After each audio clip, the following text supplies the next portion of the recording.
All right. Is that called a blaboscope? Yeah, we could call it that. A blaboscope.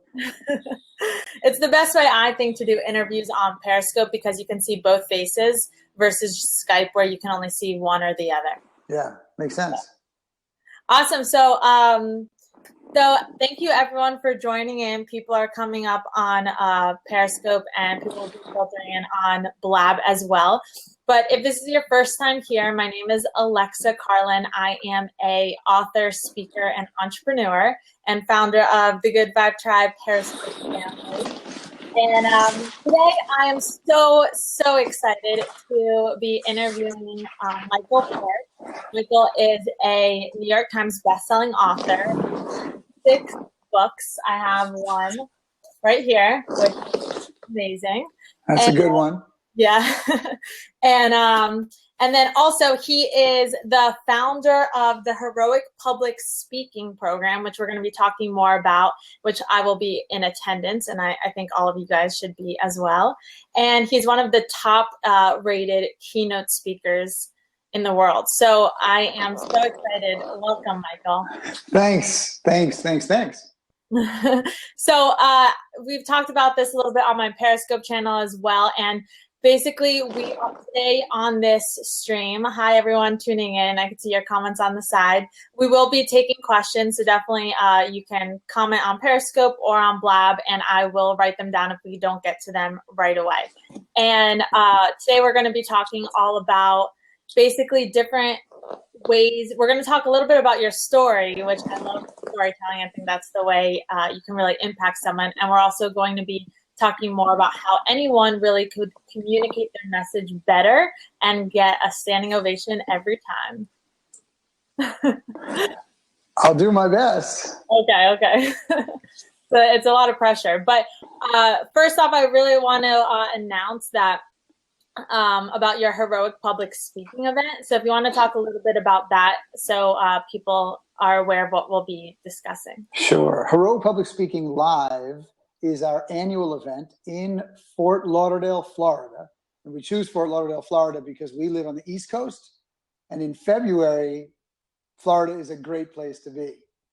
It's a 3-day event, and you can learn more about it at heroicpublicspeaking.com/live. That's LIVE, heroicpublicspeaking.com/live.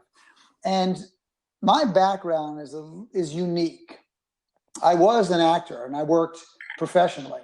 I was on shows like Sex and the City and Third Watch, All My Children, Law and Order, 100 Center Street. I was in films like Down to Earth, The Pelican Brief, Last Call, The Believer, and I did hundreds of voiceovers. Voiceovers was my bread and butter for a long time. And I also have a master's from NYU in acting.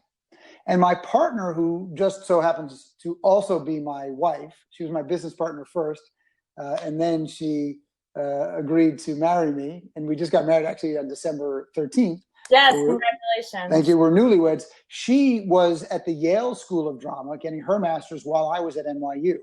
And so we approached performance and public speaking from the actor's perspective, because when you are on stage, when you are in front of a camera, when you are in front of others, you are performing. And life is made up of lots of high-stakes situations. Lots of high-stakes situations. A job interview, a sales pitch, negotiation, even meeting your future in-laws for the first time is a type of performance. And it's a very high-stakes situation. And all of those are different types of performances. Now, hopefully they're authentic performances. That's the key. It's very easy to manufacture a persona and pretend to be something other than you are. And we discourage that. We do not want that. We feel that you are most powerful when you are fully self-expressed, when you are confident and able to express what you stand for. And we approach all of this from the actor's perspective. We use acting technique to teach you how to perform during these high-stakes situations. And of course, when you're on stage, you need to know how to use that stage. And the first day of the event is all stagecraft. It's voice work, speech work, movement work, improvisation, and of course, lots of very technical masterclass teaching as well in the craft of being on stage. And then the second day, we focus on content creation, storytelling, on-camera technique, improvisation, being interviewed, etc. And then on the third day, we focus on what I call the funny business of speaking. Ron Tite comes in and does a whole session on humor and using humor in speeches. I have panels with the top speakers in the business, the people making the really, really big bucks, and you can ask them questions. So it's a very comprehensive event, and you can see at heroicpublicspeaking.com/live all that it entails. Well, I'm so excited to be attending, and I was telling earlier on my morning motivation show on Periscope how amazing it's going to be just from looking up at the website. So definitely visit that website. I will actually put it in the comments over here, and it's going to be posted on my Twitter, so you guys can find it. Twitter is Alexa S. Carlin. And I like what you said a lot about authenticity, because I actually was just talking about this subject yesterday, and I wrote a blog post about it today.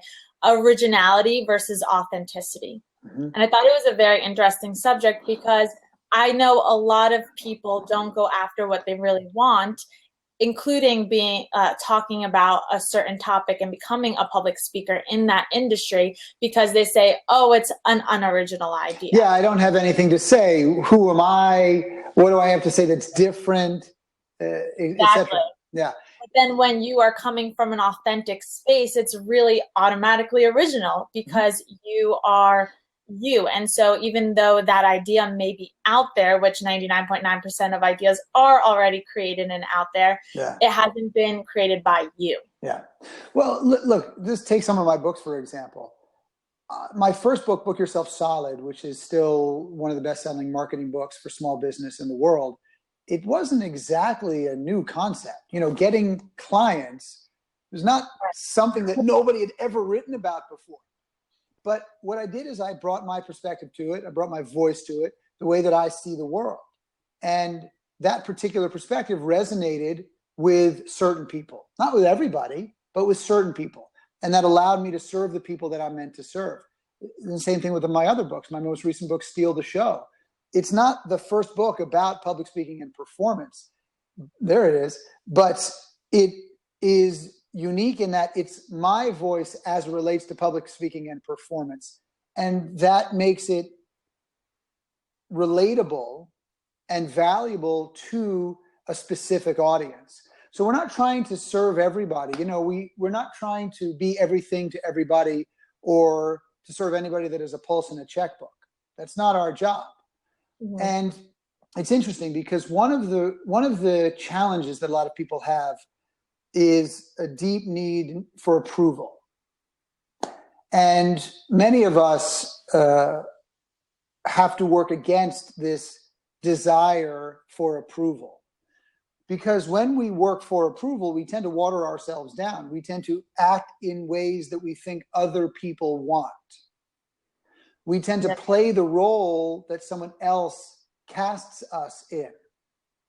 And one of the things that I focus on in the book Steal the Show is focusing on results rather than approval. And one of the reasons that I focus on it is because I know that much of my life, I spent years focusing on getting approval. Look, not too many people become actors because they don't want some kind of approval. I mean, let's just face the facts. And the same thing is true in the writing space. I mean, if you write a book or if you host a Periscope channel or whatever it is that you do in the public eye, you want people to like what you're doing. It's perfectly natural. But it's hard to get people to like what you're doing if you're just focusing on trying to get their approval. But if you're trying to focus on producing results for them, then you're more likely to get the kind of approval that is meaningful. But it sometimes means that you have to take risks, that you have to be a little provocative, not provocative just to be provocative, but by telling the truth in a way that is relevant to you and your audience. Doesn't mean it's right, but it's your truth based on the way you see the world.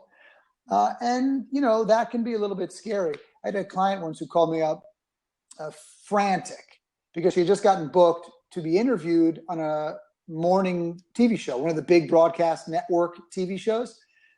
She's like, I don't know what to do. I'm freaking out. How do I be good? I said, well, you can't be good. It's just not possible. And at first he thought I meant she's not good. And I said, Right. no, it's not that you're not good, but you can't go into that kind of high stakes situation and try to be good, but you can go in there and try to be helpful. And if you understand the audience, if you understand the way they see the world, if you understand what they need, then you can do your best to be in service of them. And it takes a lot of the pressure off of you, really. You're not worrying about how you look and, you know, what people think of you. And if you slur your words or something, you're not as worried about it. Right. You're just more focused on them. And they don't really care, you know, what your hair looks like, frankly, as long as it's not on your face and they can see you. They care about what you're doing for them. And so if you do go in there and focus on helping them, then you'll get the kind of approval that has meaning. But it's harder to get that approval if you're trying to go for that approval. Of course, that's the irony. That's the performer's paradox. I think that's with anything in life also. We're always searching for approval in our relationships and everything we do. And when you start to do that, you kind of lose who you are. And that even happens from the time you're in elementary school when the bullying starts. You start to lose your true voice. Yeah. I really like something. I want to read one of your quotes in your book that like. It's about vulnerability. And I talk about vulnerability so much on my Periscope channel because I think it's just one of my core values. And so you, this is the quote I'm going to read. And maybe deep down, we're also afraid of truly revealing ourselves. If someone rejects our half-hearted attempt, they haven't really rejected us, right? But if we are vulnerable and give everything we have and we are rejected, whoa, what does that say about who we really are and what we're actually capable of achieving? And I thought that was so strong because a lot of, like, we do tend to stop putting our whole selves out there exactly for that reason. Mm-hmm. But when we do act in a vulnerable way and we are our true selves, amazing things happen. So what would be some tips or advice you give to overcome that hump and really 100%? Sure. So I'll give you an example. When I was in my early 20s, which you can tell was quite a long time ago, I was testing for a film, and just in case people aren't familiar with me now, I haven't acted in 20 years, and not professionally. I was testing for a film called Kiss the Girls, which Morgan Freeman was starring in. And I was up for the lead that played opposite him, his partner, who was a cop who turned out to be the serial killer, which of course is a perfect role for me because I look like a cop and a serial killer, both, which is interesting. So that's why I smile a lot, because if I don't smile, you might think I'm scary. So I was up for this film, and I remember in retrospect that I really, really wanted it. But I also remember going in there and acting kind of cool, playing it safe, not really telling the producers or my friends or my agent or anybody else how much I wanted it. And as a result, I gave a rather bland performance. But this way, I could save face when I didn't got it. I could say, well, you know what? I don't really think the script was that great. It wasn't that important to me to get this part, which was utter baloney. It just was BS. Now, I didn't realize I was doing it at the time. That's the thing. It took me a number of years to look back on those kinds of situations and recognize that I was doing that. If I had the wherewithal in the moment to see it, maybe I wouldn't have done it. But I was young and immature. And now what I do when I want something is admit it fully. Absolutely. I was having a conversation with a media company just a couple of days. They had contacted me because they thought they might have some opportunities for me. And they said, how do you feel about us being a part, helping you become a household name, you know, a real big personality around your brand? And I said, well, look, for a long time, I've worked on building businesses so that my entire identity is not wrapped up in my work, and that if I want to leave at some point, then the businesses can still exist even without me. I said, that's been my focus. So I want you to understand that I'm going to keep working on that. At the same time, at this point in my life, would I love to have my own TV show and be a household name? Effing what? I would. There's no doubt about it. And if you are very serious about this and you have the wherewithal to move me in that direction, then I will very seriously consider working with you, because I care about that. That means something to me. But if I played it cool, I'm like, yeah, you know what? I mean, it would be nice, but it's not really that important to me, because I didn't want to seem like I cared about that. You know, I'm cool. I don't really care, you know. So what if I don't really, you know, so that then it's false. And they go, oh, I'm not going to work with this guy. He doesn't really care. Right. So you got to put yourself out there on the line every single time. You got to raise the stakes. You know, one of the chapters in Steal the Show is called Raise the Stakes. And that's what the performer does to be compelling. When you make big choices, when you make choices that are a little bit scary, when you make big commitments, well, then you've got to fulfill them. And that can be confronting, but it also makes people pay attention, as long as you do go after it to make sure you fulfill. And that's our part, you know, that's our job in part as performers, to do everything we can to raise the stakes, you know, as high as we possibly can. I mean, think about a film that you've seen recently, a film that didn't really do it for you. Maybe it's because the stakes weren't very high. It was sort of pedestrian. It wasn't really that big a deal. Nobody was fighting for anything that was life or death. Or maybe you saw the movie Martian recently and you liked it, you know, with Matt Damon. Well, the stakes were pretty darn high. He got left on Mars by himself. They thought he was dead. It's a little hard to get back to Mars, back to Earth from Mars, if you're by yourself with no spaceship. And he only had a certain amount of food. And when that food ran out, he'd die. And so one conflict after another, after another, after another gets in his way, and he's got to fight to overcome them. And that's what's exciting to watch. So if you're working on creating a presentation, creating a speech, that's what you're doing, is you're trying to create as many obstacles as you possibly can and fight to overcome them, because that's what's compelling to an audience, because an audience, they face obstacles every day. And your job is to help give them the tools that they need to overcome those obstacles. That's your job. That's what you're fighting for. Mm-hmm. I definitely agree. I talk about my obstacles a lot, in a sense, because I want to relate to my audience. Because I've had people that have been giving advice, like 3 ways to be happy, or how to become the happiest person. And it looks like they have a picture perfect life, and they don't share why I should be listening to you. Like, how do you know what I'm going through? How can you tell me how to be happy when you've been happy your whole life? Yeah, that's right.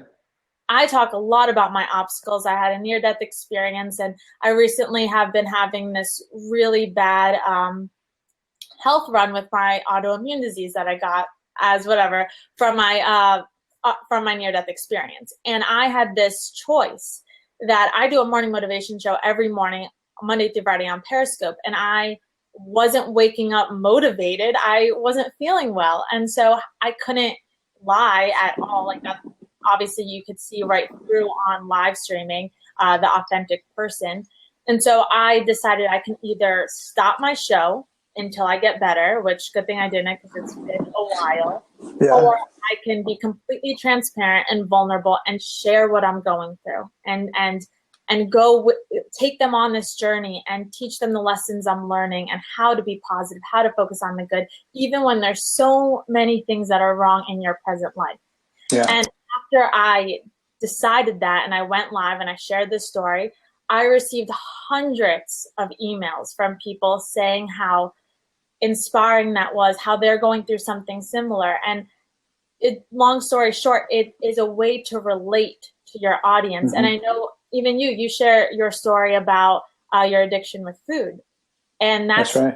Very vulnerable, but that's so powerful, because right away when I heard that, I was like, wow, you know, I could relate more. Not that I have that same experience, but anything that's hard. That's right. Well, first of all, I'm so sorry to hear about your health problems. I hope they improve. It sounds like you're a fighter, and you know, you'll do everything in your power to improve the situation. the thing that's interesting about vulnerability is something that is interesting to others when what you're being vulnerable about is in service of them. One of the things that we see in speakers when they're working on material is they like to tell their origin story, or they will bring in different experiences that they've had throughout their life that have been challenging and often still very emotionally charged for them. And sometimes those stories work very well, and other times they don't. And they don't work very well when it seems like the speaker is sharing that story because they want to have a cathartic experience, or because they're somehow pleased with themselves with respect to how they moved through it. But if they tell it in a way that is in service of the audience, so just like you said, the audience goes, oh, wow, I see myself in that. And if they are able to do that, then the audience goes, I really appreciated that vulnerability. Otherwise, it becomes what we used to call in the theater masturbatory. It just becomes about you. It's like, look at me feel, look at me feel, look at me feel. So we try to move speakers away from that towards making sure that every single thing that they put into a presentation is in service of the audience. And there's, it's a fine line. It takes a fair amount of finesse to do it really well. And you are 100% right. If people that you're trying to lead or teach or support or serve in some way don't see you as one of them, then they will often distance themselves. So one of the things we teach is a framework that helps you start organizing your information to give a speech, to give a sales pitch, to get anybody to come on board and say yes to you. And one of the first things we ask people to do is get really clear on their big idea. Okay, and I'm going to leave that for a minute, but I'll just say that the big idea doesn't need to be different to make a difference. We talked about that earlier. All right. The big idea does not need to be different to make a difference. It just has to be true for you and the people you serve. Number two, the second thing we need to make sure we're clear on is that we have a very discernible, actionable promise in our work. So, our promise at Heroic Public Speaking Live is you will leave a better public speaker. It's 100% guaranteed. We can't promise that we're going to turn you into Martin Luther King. I am not as good a speaker as Martin Luther King was. Let me just be clear about that. But we can get you better. No doubt, 100%. So there's a promise there. Number three, and this speaks to what you were just referencing, is we need to make sure that we can demonstrate that we understand the way the world looks to our audience. Because if they don't feel that we understand the way the world looks to them, then they will distance themselves from us, most likely. When we're asking people to change the way they think or change the way they feel or change the things that they do, it can be confronting. Because if I'm asking you to change the way you think about something or change the way you see something, you may have held that particular belief for 30 years. Not you, you're too young to hold that same belief for 30 years, but somebody else may have held it for 30 years. Let's say you've held it for 10 or 15 years. Asking you to make that change, that's a big ask. And if you made that change, it now brings some things into question for you. Like, wait, so all the decisions that I made based on that worldview for the last 10 years have been wrong? Then my life would have been so much different if I had just done it that way first? That can be confronting. We don't want to be putting that kind of undue pressure or aggravation on other people. So if there's any way that they can get out of listening to it, even if they're open, generous, giving, caring people, if there's a way for them to say, no, I don't think he gets me, or I don't think she gets me, so I don't really have to listen to this, it's an easy out for them. And we don't want to give them an easy out because sometimes we're asking them to try things that are difficult. So that's very, very important. That third element of making sure that we can demonstrate the way the world looks to them.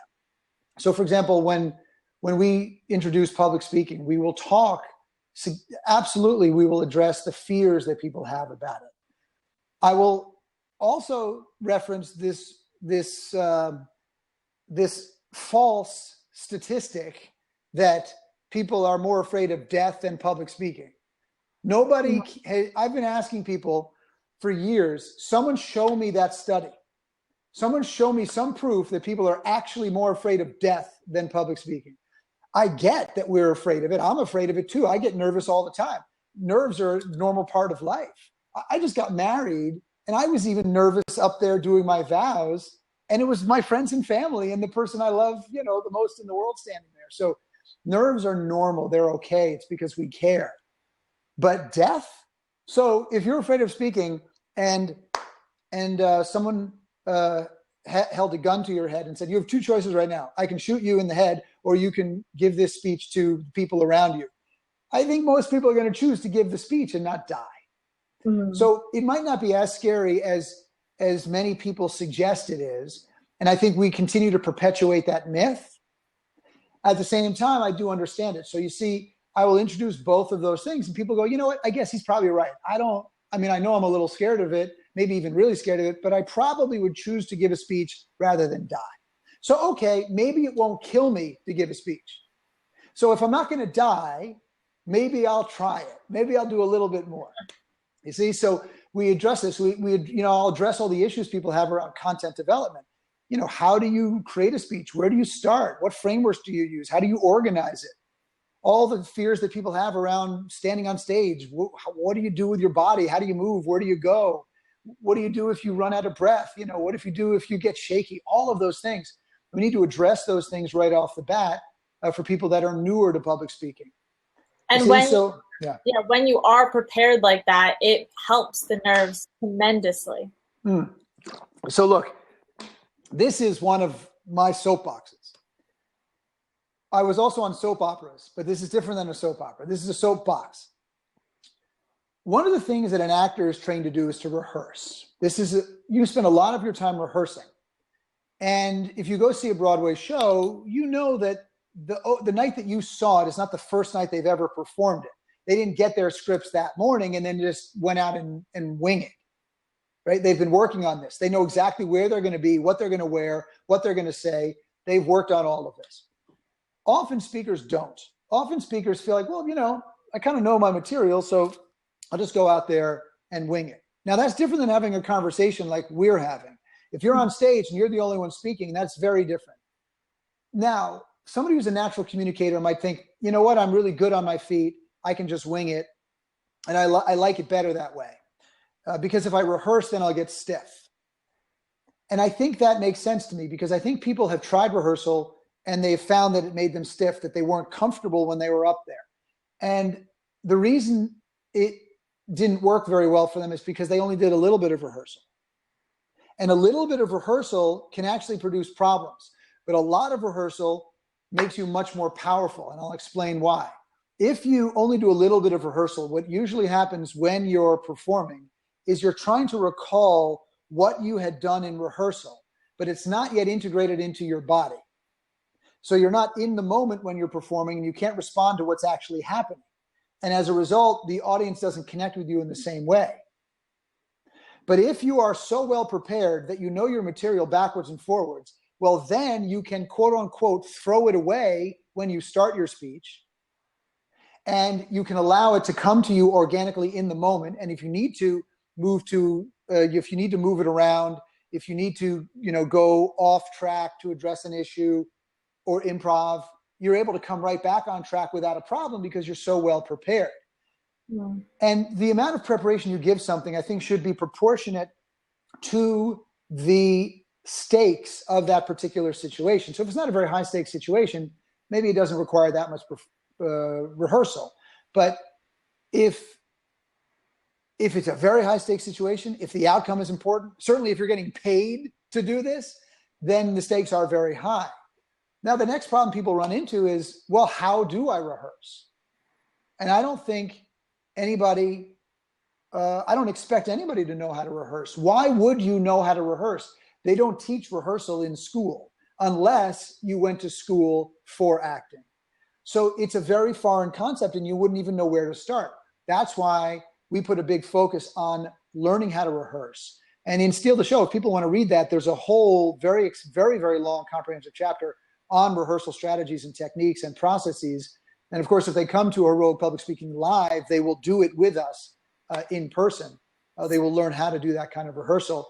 And once you know how to do that rehearsal, then performance is much easier. Things get much easier after that. I'm so excited to learn that, because I have to admit, I don't know how to rehearse at all. The couple times that I've had paid speaking gigs, which just started this year, I rehearse just in my bedroom, but I don't know. I just know there's a better way to rehearse because it hasn't proven that effective for me. Yeah. And even like someone, Tech Stud said, timing is the difference. A lot of people can't wing it and stay within their time. That's very true too. When you rehearse, you could stay on time, and I realized that the hard way. Yeah, so obviously I give speeches at very large venues, and I was giving a speech for Anytime Fitness, which is a very large franchise company, fitness company. Mm-hmm. And there were about 2,000 people in the audience. And the way they set it up was interesting. They had 6 of us that were going to speak throughout the 2-day conference. And each of us gave a 20-minute speech to open. That was the plan. So they set 2 hours, 20 minutes a person. And then the rest of the day, there'd be different sessions that the speakers would hold. I was first. They put me up first. And of course, I had 20 minutes. I took 19 minutes and 45 seconds. Perfect. Why did I take 19 minutes and 45 seconds? Because I had rehearsed 19 minutes and 45 seconds. Mm-hmm. Now, when I was rehearsing, sometimes it was 1920, sometimes it was 1947, but it never went over 20 minutes, ever. So the next person who went after me, 42 minutes. Oh, wow. The next person after her, 37 minutes. So, of course, I'm wondering, like, what is their information more important? Is that what they think?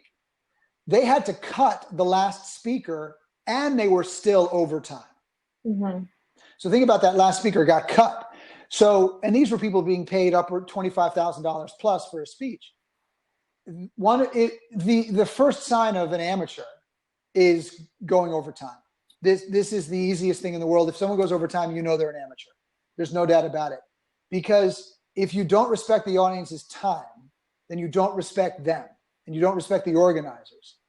So rehearsal is what helps you know exactly how much time you're going to use. Organization of content shows you exactly how much time you're going to use. And you feel much more comfortable and capable up there. Now, I have a theory about why people go over often. I don't think these people thought their information was more important.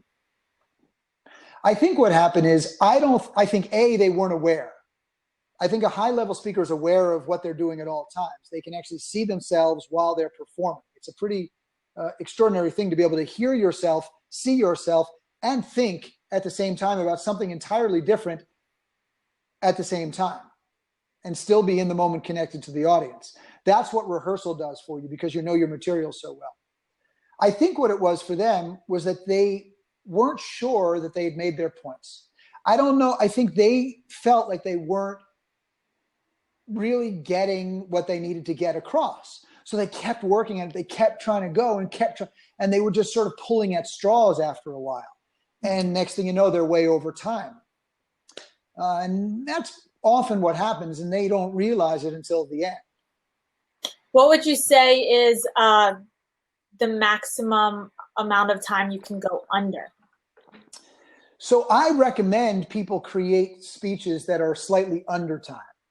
Right, which I read here. Yeah. Oh, you read it in there. It's interesting because I was going to say, nobody's ever actually asked me that question. And I was thought, well, that's really cool. And you read it in the book, which is great. I generally recommend you go under a little bit.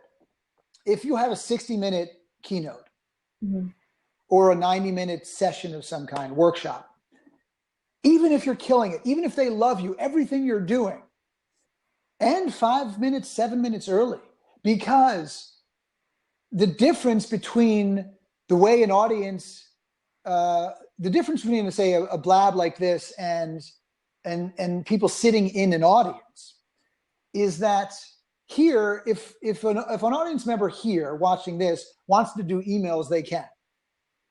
If they want to get up and leave for 5 minutes and come back, they can. They're not disturbing us when they do that. But in a theater or in a hotel room or a ballroom somewhere, you can't just get up, walk in and out the whole time. You, as an audience member, are constrained to that time block.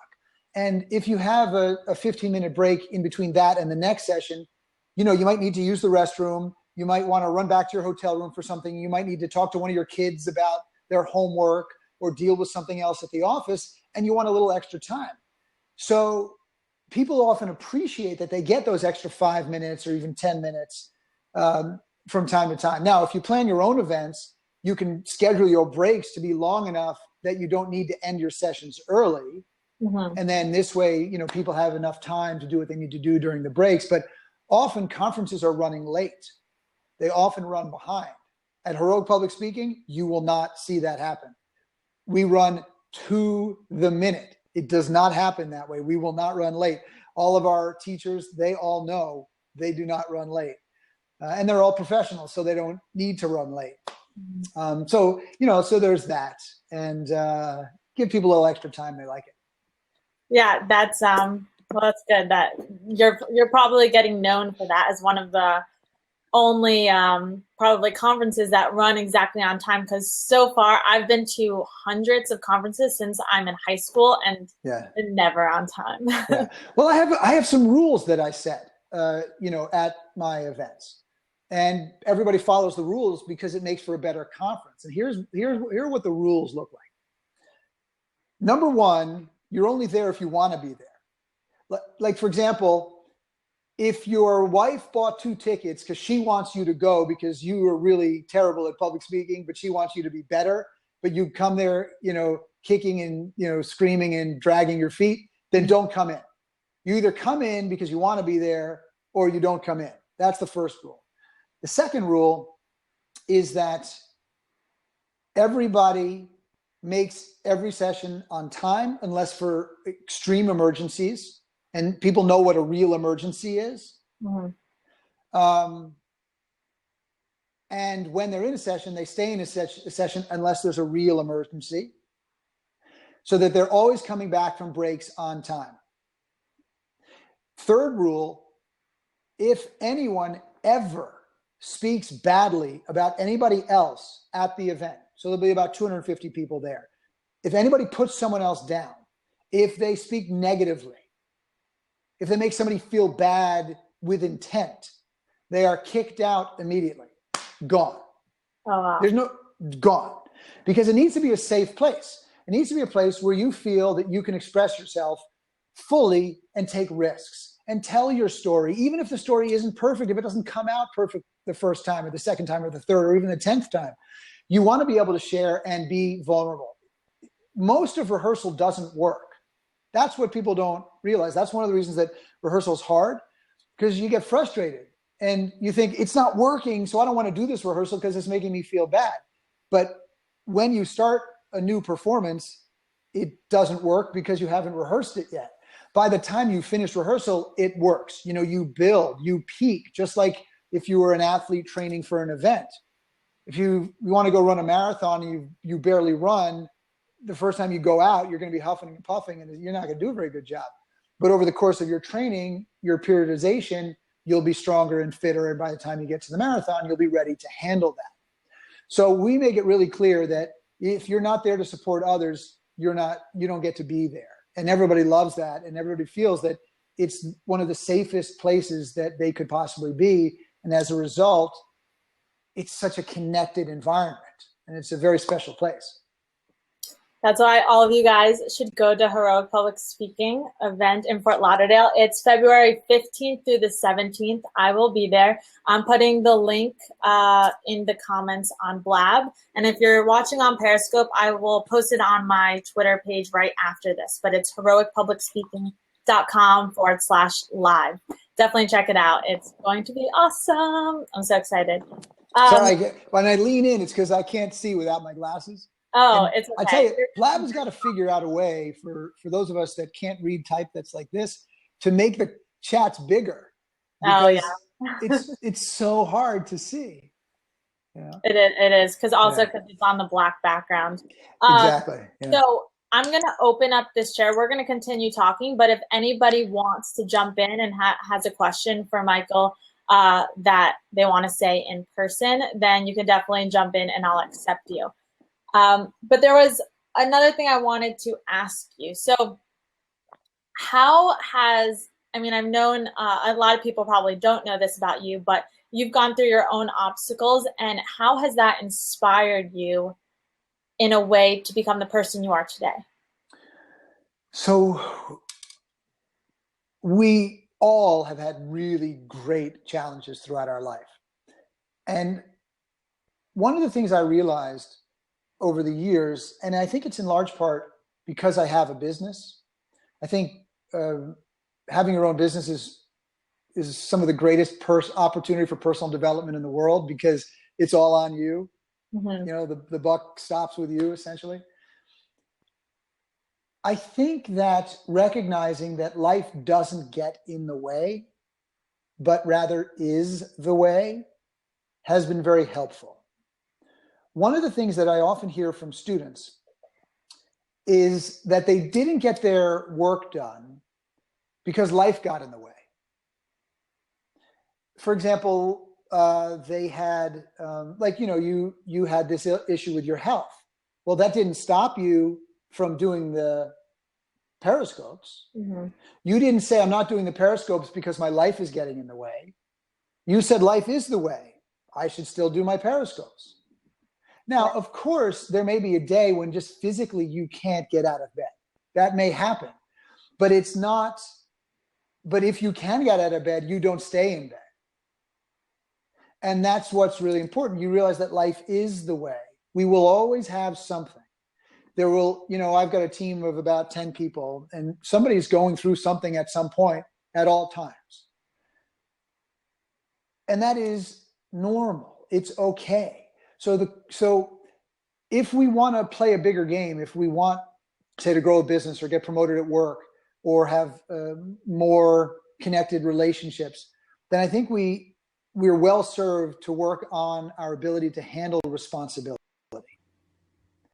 Responsibility we can handle, the bigger game we can play. And so those are the two things that I've looked at. Focus on being able to handle more responsibility and doing the inner work that it takes to handle more responsibility, and to recognize that, life doesn't get in the way, and I can't use my excuses around my kids, or I can't use excuses around my health or some other issue, to excuse away why I didn't do something that I really should have and really wanted to, frankly. Yes, that's a quote, everyone. Tweet out that quote. Life doesn't get in the way. Life is the way. I like that a lot. Hi, Gerald. Welcome. Hi, Alexa. Thank you for having me. Thank you for having Michael here. This is a wonderful opportunity. I'm really a big fan of Michael's work, and I appreciate you doing this here on Blab. Cool. Thanks. Yeah, Can I just say, Gerald, two things? One, you've got a great voice. Oh, well, thank you. I appreciate that. Number one. And number two, you've got a fantastic haircut. Thank you. I appreciate that. Wow. Now I feel really excited for this wonderful Wednesday, as I like to call them. Cool. Michael, my question would be, what is the most common mistake you see speakers make in their preparation for the speech?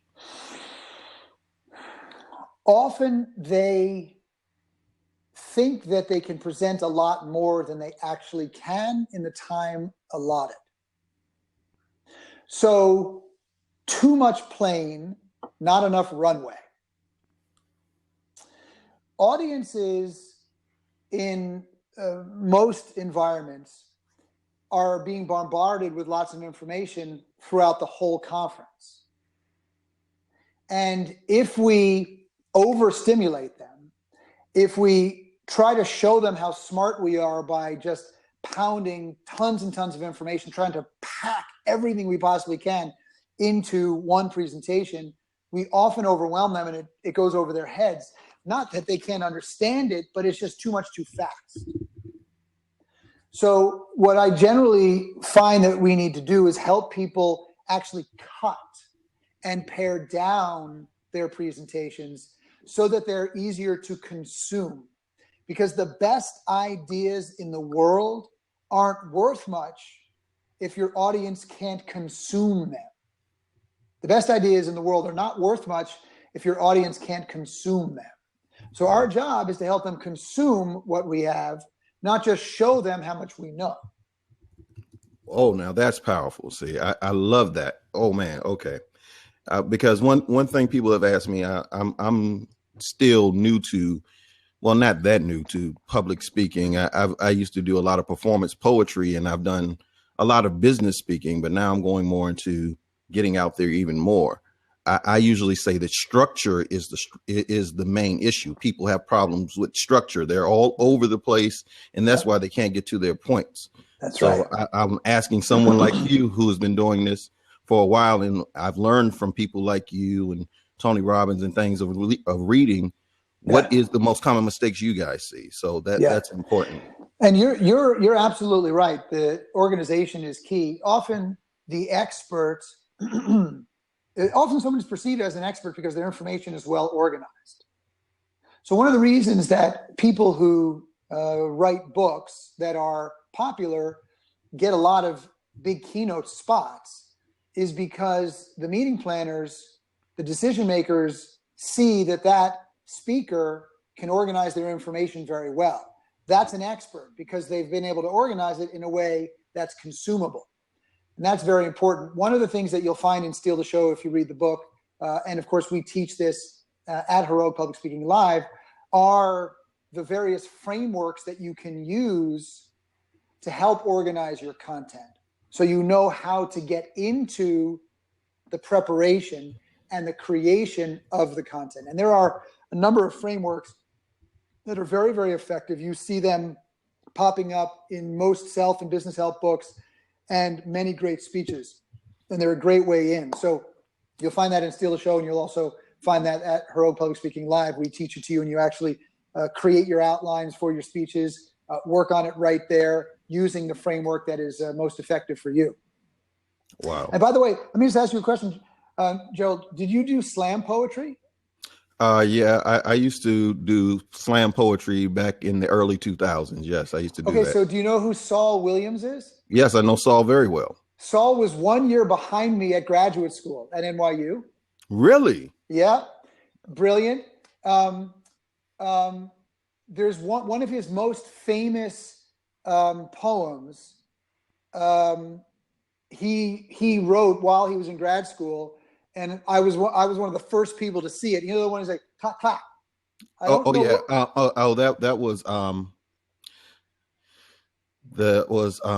think I know what time deferred or something like that, because exactly right. Yeah, because he should clack clack. Exactly. Yeah, time doesn't clack, go clack. undisturbed. Yeah. And then also, do you know Wood Harris? Know Wood well too. Yes. Wood Harris was in my class. We were friends when we were in grad school. Wow. Yeah. So Wood, one of the nicest guys in the world. Wood is really tall. Yeah. And Wood, sorry for the little digression here, but you got to connect with people when you see him. Yeah.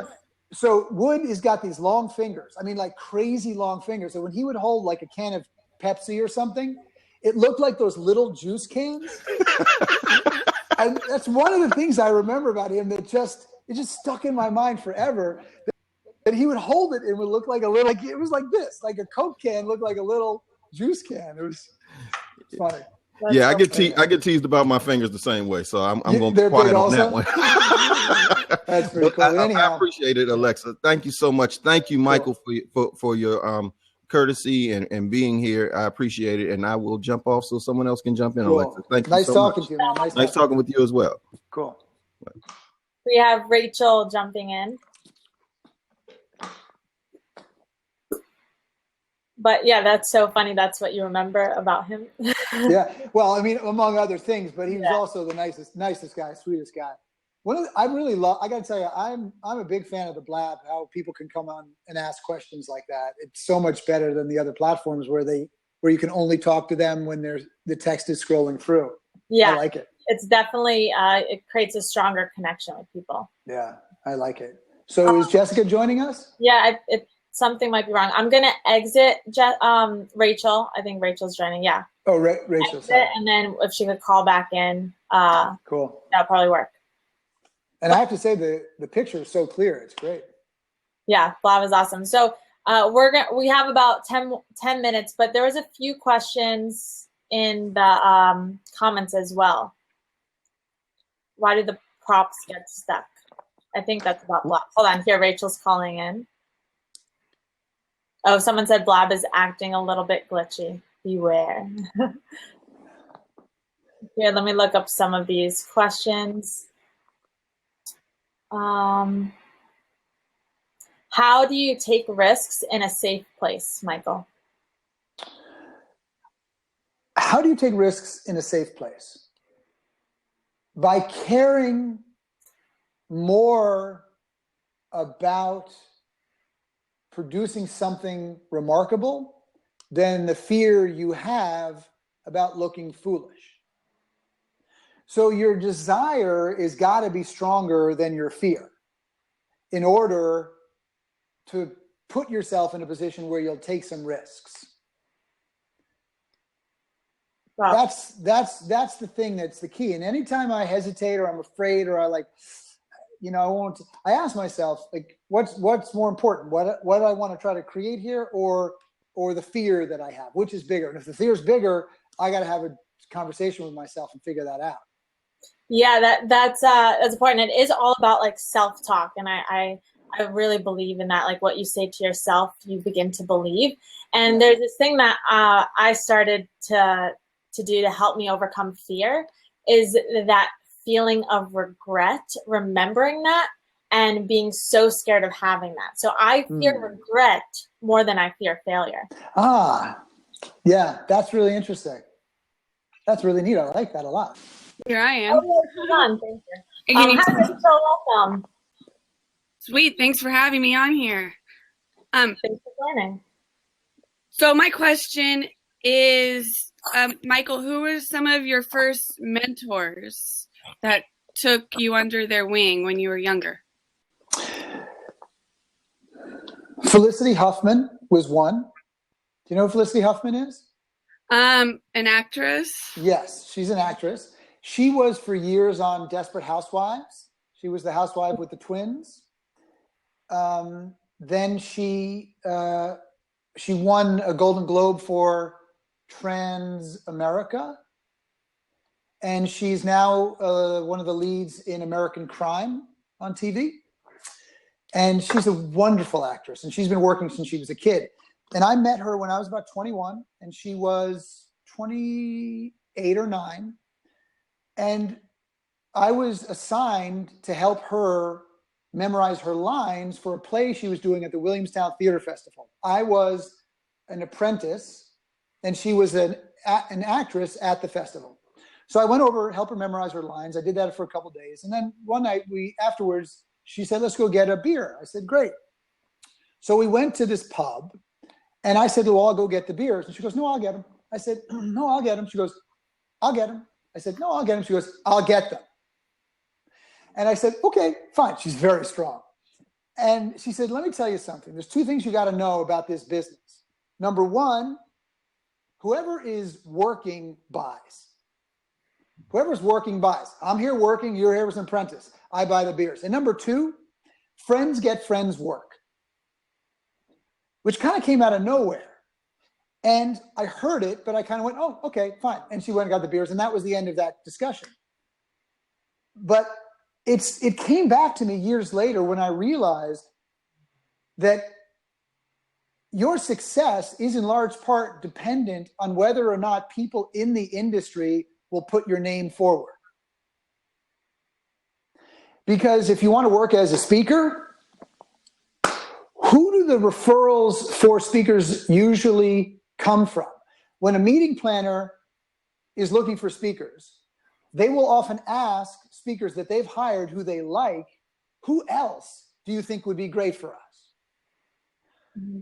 And that's why your relationships with the other speakers is so important. This is one of the things that we find happens with our students. They create these really tight relationships. They create these networking groups, and they go out in the world and they refer for each other and they help each other find gigs. And every time they find a new posting, call for speakers for a TEDx or some other event, they bring it right into our group and they share it with each other. So 2 things: whoever's working buys, and friends get friends work. So she was a big mentor of mine earlier on, back in the day. Sweet, that's a good story. Thank you. But definitely good points, because I think a lot of people are kind of so intimidated by competition, and it's really about collaboration versus competition. Yeah. And if you have that mindset, it's going to be. Well, I saw a quote from an MMA fighter, the guys who fight in the cages. Yeah. And I'll paraphrase it, but he said something like, "How could I hate someone who has the same dream that I do?" I like that. And that's why, most speakers who are working at the high level are not competitive with each other. They really do care about each other and support each other. And I recognize that, man, they want to do something similar to what I want to do. They want to go out and change the world one speech at a time. They want to go out and help people. How can I not support what they're doing? So, for example, my personal brand is around thinking big. I want to help people think bigger about who they are and what they offer the world. And if someone else had that same brand and was going out there in the world and trying to do that, and I resented them for it because I thought, well, that's kind of competing with me, then I really wouldn't be a big thinker, would I? Right. Because if they want to go out and help people, then they're furthering the same mission. They stand for the same thing, and I would want to support them doing that. So I think that's pretty critical. Another mentor of mine was a guy named Hal Maycomber. And Hal Maycomber is a very, very high-level project management consultant. And he works with companies like Boeing, massive companies. And he's probably 20 years older than I am. And he taught me how to do projects. And he taught me that a business is made up of the completion of one successful project after another. And if you don't know how to do projects, it's hard to build a business. And so he taught me simple rules for producing remarkable projects. And I'll just share a few of them with you that I've adhered to with respect to projects and other areas of my life. Number 1, have a clear intention. Know exactly what you're trying to produce. Because ideas and work don't really get done. Specific intentions with deliverables are more likely to get done if, and this is number 2, you make commitments and fulfill them. Because a project gets done when everybody on the project does what they say they're going to do. Number 3, work with people that have your back. If somebody in your life does not have your back, tell them to find another place to hang out. Mm-hmm. I know sometimes this is hard when it comes to blood, family, but if someone in my family is not supporting what I'm doing and I believe deeply in what I'm doing, they don't get to hang out with me. That's the way it works. I feel like we've all got to earn each other. I have the most extraordinary wife in the world, but I can't take her for granted. I can't just say, well, so we have a piece of paper that says we're married. I can do, whatever I want and she'll still stay married to me. No way. I've got to earn that every single day. Even with our kids, we've got to earn it. So, I think that earning, our attention, earning our friendships, earning our romance, earning all that stuff is so incredibly important, and not feeling entitled. It's one of the things that he taught me as well. He also taught me to have a story for every project, which at first I didn't really understand. But now it makes sense to me because people are driven through story, by story. We have a story about our life. We have a story about how we got to where we are. We have a story about where we're going. And if you want people to flourish on a project, if you want to flourish on a project, everybody needs to know why you're doing it and what they are getting out of doing it. What's their part in the telling of this story? And that made a big difference. And so when I look at all the work we do, there's got to be really strong whys behind what we're doing. And that drives us forward. Does it make sense? Yeah. Cool. Yeah. Cool. Today's a good story. It's great. Well, thank you so much for those questions. I really appreciated them. Thanks. I'll see you guys around the Blabosphere. Cool. Rachel, we have Blabosphere. Cool. I think this will be our last caller because we are. Do you still have time for one more caller? What time is it? Yeah, I'm okay. Okay. Sure. All right. Last one. Jeffrey is calling in. I'm gonna lock. Oh, by the way, let me make one. I don't know if I mentioned this before. As I said, like an environment like this is different than an environment where people are sitting in a theater watching you. If we want to go over 5 minutes, we can, because if people have somewhere to go, they can go. And then they go, oh, I want to listen more, but that's fine. But they're not going to hold it against us because we did a few more minutes. It's different when you're in this kind of space. So if you want to go over a little bit when you're doing a blab or something, feel free. That's at least just my perspective. Yeah. Hi, how are you, Jeffrey? Hi, Jeffrey. Hello, how are you? I don't know if you guys can see me. I don't know if we have an internet connection problem here or not. It looks like I'm frozen on the screen. Alexa, thank you for accepting my call. Michael, brother, you're awesome. Thank you so much. I've been following you right from the very beginning. My question is probably going to be something that we may not be able to get to, but we're getting near the end of the show totally. But it's the FEAR factor, false evidence appearing real. And I find as an interventionist, I work with many, many clients who have self-esteem issues. That's what I deal with specifically. Yeah. And when you're talking to them about wanting to get their stuff out, they learn their why, they find out their why, they understand their why is that what's been holding them back in their lives. And then they say, well, geez, I'd like to get this message out. Public speaking, professional speaking is something that I hear a lot. I love it.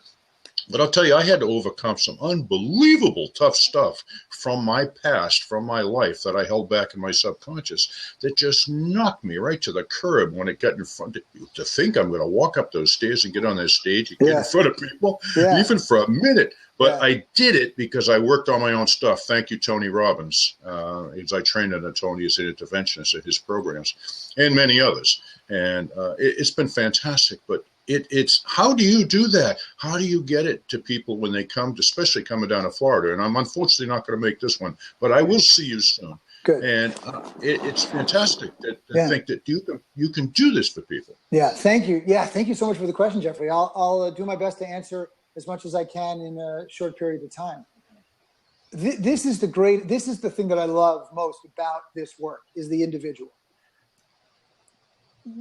Sometimes people, when they learn public speaking, they learn a formula, and then they start to perform like other people. But you'll never see anybody that I train perform like anybody else, because each individual is so specific. And what we're trying to do is we're trying to identify what's most compelling about each individual and amplify that. So we don't work on our weaknesses, we focus on our strengths, our best side. Perfect. And we amplify that. And when I'm working with somebody and I see them, do you remember the movie Avatar? The James Cameron movie, and they say, I see you. That's how I feel when I work with my students. And I don't know exactly why that happens, but I feel like I can see who they are. And when we are able to bring that part of them out, the most glorious part of them out, they start to feel better about themselves. They start to feel more comfortable. And then the thing that I find really makes the biggest difference for them are their peers, are their friends, because I can tell them that they can do this thing that they want to do until I'm blue in the face. Right. And they may listen to me because they know, if they know me, if they've been, with me, they know I always tell the truth and I don't give anybody false promises, false hope, or just flatter somebody for the heck of it. So they know that I'm telling them the truth, but I'm not with them every day. I can't be with them every day in rehearsal. But when they have other people that they are connected with, our other students, that are doing the same thing that they're doing, that have the same fears that they have, well, then they support each other and they get each other through those hard times. And that's what I've seen. And that's what I love about community. And part of what we attempt to do is to try to create a community of people who are all trying to do this kind of work together, rather than us just teaching you the information, because you develop these skills by practicing this information, by putting it into rehearsal. And then you get better and better and better at it. And of course, sometimes when people ask what's the best way to get, overcome stage fright, I will often say being prepared. Because if you feel like you know what you're going to do, then you're much less nervous. If you feel like you don't know what to do up there, then of course you're going to be more nervous. It makes perfect sense. So if we, I'm a boater, and I have a pretty large boat. And when I started boating, I was really nervous because a big boat, if it hits something, even going slowly, can make a lot of damage. A big dent, right? A big dent. And you usually look pretty stupid at the dock. You don't want to do that. Everybody comes out and watches you. There's nobody around when you dock perfectly, but everybody all of a sudden happens to be there when you're not docking very well. So I say this because at the beginning, I didn't know what I was doing very well. I had to train a lot, and I was really nervous. And then, of course, over time, I became more and more comfortable and more confident, and I don't get nervous in the way that I once did. But I still prepare every single time I dock the boat. Every single time before I go in to a slip at a marina that I don't know, even when I go to a slip at my marina, I'm studying the wind conditions. I'm studying the environment. I'm studying the water depths. I'm studying all these different things and making my plan before I try to dock the boat.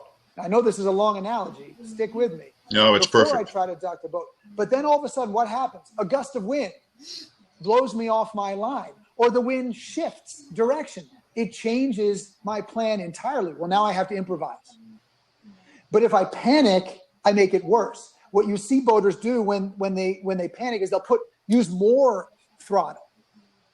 They try to overcorrect, and it just gets worse and worse and worse. So what you want to do actually is take it easier and do less. And you often can affect more change as a result. And the same thing applies to your performance. If you are well prepared, then when you go in there, you can handle whatever gets thrown at you. And of course, then you feel more confident, which reduces some of the fear going in. Great metaphor, Michael. Fantastic. The boater theory. I'm a boater as well, and I'll tell you that mental preparedness, especially the bigger boat, when you're coming in, you've got all those different things you've got to think about. So if everybody thinks about that in their speaking, wanting to have a career in speaking and getting up in front of their crowd. I love how you get people to work together because the camaraderie that they support each other in the environment of your training. It has got to be phenomenal. I think everybody needs to get to this. Come on, get in there and buy your tickets now because this is fantastic stuff, guys. Cool. Thank you so much, Jeffrey. Thank you so much, Jeffrey. Alexis, I got to roll myself. I'm sure you do too. Yes. Well, thank you so much, Michael. I learned a lot. I'm sure my audience and the audience on Blab learned a ton. Definitely check out heroicpublicspeaking.com/live. It's in February. It's in Fort Lauderdale. I'll be announcing a lot more on my Periscope channel and on Twitter, which is Alexa Rose Carlin, more about the event. So if you have any questions, you can always tweet me, or I'm sure tweet Michael. And thank you so much for your time. I really appreciate it. Oh, you're welcome. Thank you for the opportunity. I never take it for granted. We'll see you soon. See you soon. Okay.